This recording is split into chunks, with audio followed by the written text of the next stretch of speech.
Assalamualaikum warahmatullahi wabarakatuh. Selamat pagi, siang, sore, malam, Pak Hendra.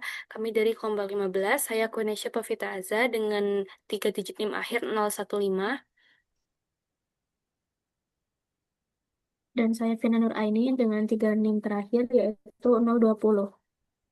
Pada kesempatan kali ini kami akan mempresentasikan progres kedua Project UAS AVDTO. Jadi di sebelumnya kami sudah menjelaskan terkait pendahuluan, kemudian literatur review, dataset, dan juga metodologi. Untuk presentasi kali ini kami akan menjelaskan terkait result and discussion-nya.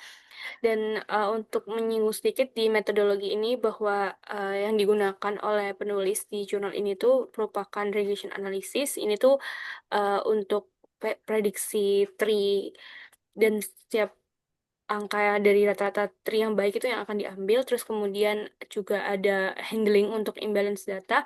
Nah, di sini penulisnya tuh menggunakan uh, oversmooth oversampling. Nah, smooth oversampling. Nah, jadi itu sudah pernah kami coba tapi terlalu tinggi untuk running karena datanya sudah jutaan. Nah, akhirnya kami mencoba untuk pindah ke undersampling dan nanti akan kami jelaskan lebih lanjut. Yang pertama kami akan membahas terkait result and discussion ketika menggunakan oversampling dari jurnal terkait.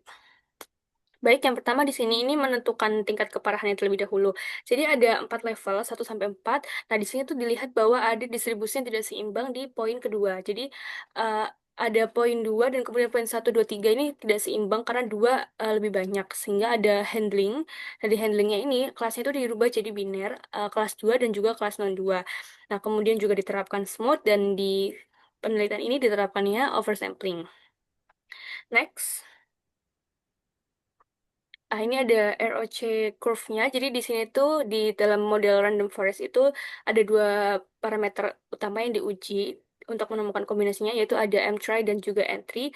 Nah, di M-try-nya ini hasil terbaiknya itu 2 dan juga entry-nya itu 200. Nah, dari kombinasi itu menunjukkan bahwa ini bisa menghasilkan model yang performanya itu bagus untuk klasifikasi. Dan dilihat dari nilai AUC-nya itu juga ada moderat karena faktor cuaca dan fasilitas jalan tidak sepenuhnya menjelaskan tingkat keparahan kecelakaan. Next. Nah, ini yang pertama ada important analysis di faktor cuaca. Dan di sini kita bisa melihat dari bahwa yang paling menunjukkan berpengaruh itu ada di traffic signal dan juga ada crossing, pressure, and humidity.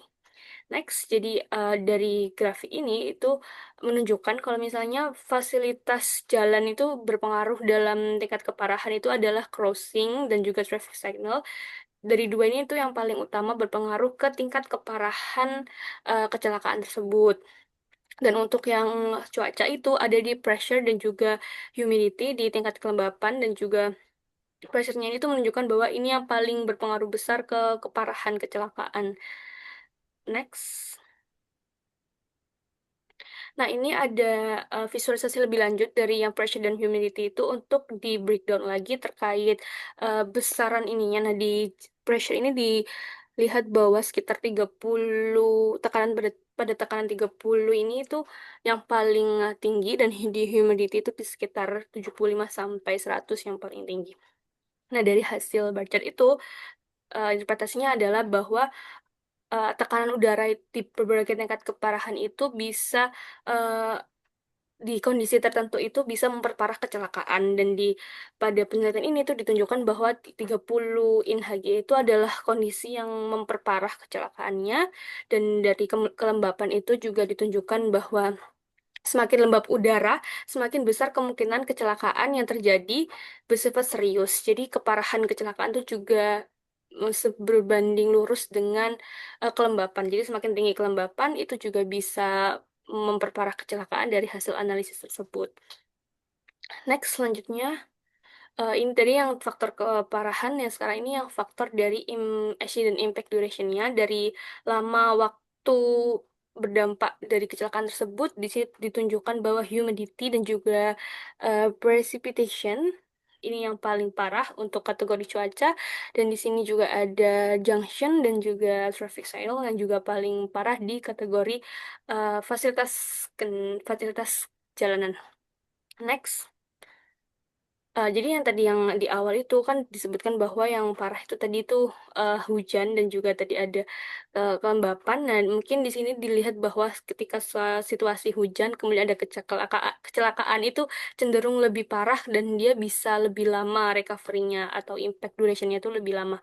Terus kemudian yang tadi dari fasilitas itu dijelaskan bahwa apabila kecelakaan itu di dekat junction, kemudian kecelakaan itu crossing atau dia ada di daerah traffic signal itu tuh cenderung menyebabkan gangguan lalu lintas yang lebih lama. Jadi kecelakaan-kecelakaan di tempat tertentu seperti junction dan juga traffic signal itu dia recovery-nya lama sehingga diperkirakan eh, impact duration itu juga lama. Nah, dari dua hal itu kita bisa melihat bahwa ada beberapa hal yang mirip dari dua kategori yang misalnya dilihat dari keparahan dan juga dari impact duration. Nah, umumnya kecelakaan yang parah banget itu juga membuat impact duration itu lama. Jadi beberapa poin-poin tadi ada yang sama seperti di traffic signal, kemudian di kelembapan itu menunjukkan bahwa ada keterkaitan antara eh, keparahan kecelakaan dengan lama waktu durasi. Next, selanjutnya ini akan membahas terkait yang kami coba di undersampling. Oke, baik. Seperti yang sudah dijelaskan sebelumnya, di sini kami menggunakan metode undersampling karena data yang ada itu sudah cukup besar jika menggunakan oversampling. Nah, jadi yang pertama itu di visualisasi yang pertama di sini sudah terlihat bahwa yang satu atau kelas 2 itu terlalu tinggi, sedangkan yang 2 itu sangat rendah, sekitar 2,2 mungkin. Kemudian di selanjutnya kami menggunakan undersampling yaitu menjadi 2,4 yang sama rata. Nah, distribusi kelas sebelumnya itu menunjukkan ketidakseimbangan yang sangat besar seperti yang sudah divisualisasikan sebelumnya. Jadi di mana eh, mayoritas kelas satu atau yang kelas 2 klasifikasi 2 itu lebih dari 900.000 sampel, sedangkan kelas minoritasnya yang kelas nol atau di sini masuk ke dalam klasifikasi non 2 itu hanya sekitar 240.000 sampel. Nah, ini berpotensi menyebabkan model bias terhadap kelas mayoritas dan mengabaikan pola pada kelas minoritas. Nah, kemudian dilakukan undersampling smooth. Jadi di sini distribusinya menjadi seimbang dengan masing-masing kelas itu memiliki jumlah sampel yang sama yaitu sekitar 245.000 untuk kelas nol dan juga kelas satu. Nah, di sini juga ada parameter tuning dan juga ROC kurvanya. Jadi, di sini menggunakan parameter yang sama seperti yang ada di penelitian, yaitu menggunakan M-try dan juga N-try dengan akurasi dan juga kappa masing-masing. Di sini juga ada ROC kurvanya menunjukkan hasilnya yaitu sekitar 0,657 yaitu berbanding positif. Nah, untuk interpretasinya, jadi berdasarkan hasil evaluasi, nilai AUC ini sebesar 0,657 pada kurva ROC. Hal ini menunjukkan bahwa model memiliki kemampuan klasifikasi yang cukup, namun belum terlalu kuat dalam membedakan positif dan negatif karena hal ini masih berada pada kategori fair performance, yaitu hanya sedikit lebih baik dibanding garis acaknya, yaitu di AUC 0,5. Nah, sementara itu, hasil tuning parameternya menunjukkan bahwa perubahan nilai M3 dan juga N3-nya itu tidak memberikan peningkatan yang signifikan terhadap performa model, yaitu keseluruhan kombinasinya itu hanya berkisar 0,612 sampai 0,615 dan nilai kapanya itu 0,225 sampai 0,230, di mana hal ini berarti tingkat kesepakatan prediksi terhadap modelnya itu sebenarnya termasuk rendah. Nah, selanjutnya di sini juga kami juga menganalisis fitur importance-nya. Jadi, fitur yang paling berpengaruh terhadap kecelakaan yaitu yang pertama ada faktor cuaca dan juga faktor fasilitas jalan seperti yang ada di paper. Jadi, di sini pressure berada di paling tinggi dan juga traffic signal untuk fasilitas jalan itu pada pada jumlah yang cukup tinggi juga. Nah, hal ini menunjukkan bahwa pada faktor cuaca, pressure ini memiliki pengaruh yang paling besar terhadap model dan diikuti oleh humidity, sehingga kedua variabel ini menjadi indikator utama dibandingkan faktor yang lainnya. Sementara di bagian di bagian fasilitas jalan itu ada traffic signal dan juga crossing itu muncul sebagai fitur dengan pengaruh tertinggi yang menggambarkan bahwa kondisi persimpangan dan area penyeberangan itu memiliki hubungan yang kuat terhadap hasil modelnya nanti. Kemudian di sini juga ada fitur distribusinya. Jadi di tekanan udara itu ada di angka 30 seperti yang ada di paper sebelumnya yang sudah dijelaskan. Kemudian di kelembapan ada pada angka 60 hingga 100, namun di angka 80 itu ada sedikit penurunan. Nah, di sini distribusi tekanan udara dan kelembapan udara itu pada kedua tingkat keparahan menunjukkan pola yang hampir sama dengan nilai tekanan itu sekitar 29,30 dan kelembapan dominan pada rentang 40 hingga 90%. Nah, perbedaan antara severity 0 dan juga 1 ini terlihat sangat tipis di mana severity 1 ini lebih tinggi pada puncak densitas tekanan serta lebih dominan pada kelembapan yang tinggi di atas 70%. Jadi, kedua variabel ini tidak menunjukkan pemisahan distribusi yang jelas, tetap sehingga tekanan dan kelembapan lebih berperan sebagai faktor pendukung dalam model daripada indikator tunggal untuk membedakan tingkat keparahannya. Jadi, pada penelitian ini berhasil mengembangkan model prediksi tingkat keparahan dan durasi dampak kecelakaan lalu lintas dengan memanfaatkan faktor cuaca serta fasilitas pinggir jalan, meskipun hal ini masih di batas fitur yang good performance.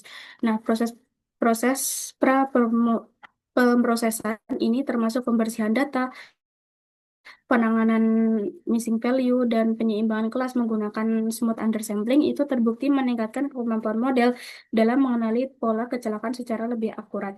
Karena sebelumnya memang data yang ada, yang tersedia itu memiliki distribusi yang tidak sama dan itu cukup cukup jauh juga sehingga dengan menggunakan smooth ini kemampuan modelnya itu tidak bias. Kemudian hasil analisis menunjukkan bahwa beberapa variabel memiliki pengaruh yang kuat dibandingkan lainnya, seperti pada faktor cuaca yaitu tekanan udara dan kelembapan itu menjadi indikator utama yang berkontribusi terhadap tingkat keparahan. Sementara itu, pada fasilitas jalan yaitu variabel seperti persimpangan, sinyal lalu lintas, area stop, dan juga junction itu memberikan dampak yang besar seperti yang sudah divisualisasikan baik di paper maupun di uji coba yang kami lakukan. Nah, hal ini menandakan bahwa lokasi-lokasi dengan interaksi lalu lintas yang kompleks, iya, ya itu cenderung menghasilkan kecelakaan dengan keparahan yang lebih tinggi. Nah, selanjutnya, model random forest hal ini terbukti memberikan performa terbaik dalam memprediksi durasi kecelakaan dengan nilai akurasi dan stabilitas yang lebih unggul dibandingkan model lainnya. Nah, secara keseluruhan, penelitian ini menegaskan bahwa kombinasi kondisi atmosfer tertentu dan karakteristik fisik jalan itu mempengaruhi baik tingkat keparahan maupun durasi dari dampak kecelakaannya. Nah, hal ini dapat menjadi dasar dalam upaya pencegahan kecelakaan dan pengelolaan resiko lalu lintas untuk kedepannya, terutama pada area rawan dan kondisi cuaca spesifik seperti yang sudah dijelaskan sebelum-sebelumnya.